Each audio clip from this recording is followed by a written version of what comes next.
Hello, welcome back to the channel.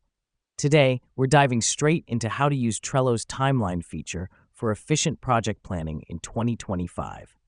Stay tuned if you want to level up your project planning game.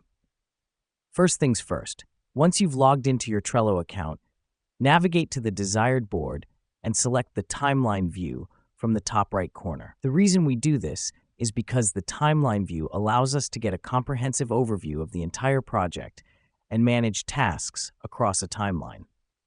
Now that we've done that, let's start by adding tasks to our timeline. Click the Add Card button, enter the task details, and assign a start and end date. It's crucial to assign dates to your tasks because this helps us visualize the project timeline and keep track of deadlines. Next up, we're going to assign team members to each task. To do this, click on the task, then click Members and select the appropriate team member. Assigning team members is an essential step because it clarifies who is responsible for what, increasing accountability and ensuring things get done.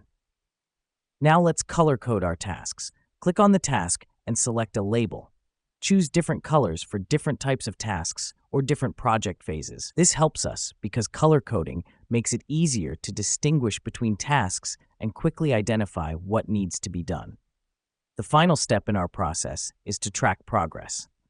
As tasks are completed, drag them to the Done column.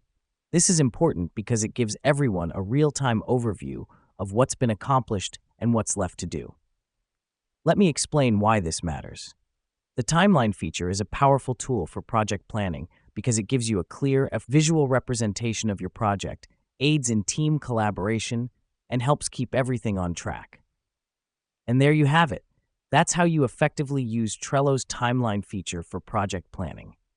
Remember, project management is all about staying organized and keeping everyone on the same page, and Trello's timeline view is a fantastic tool to help you do just that. Thanks for tuning in, and I'll catch you in the next tutorial.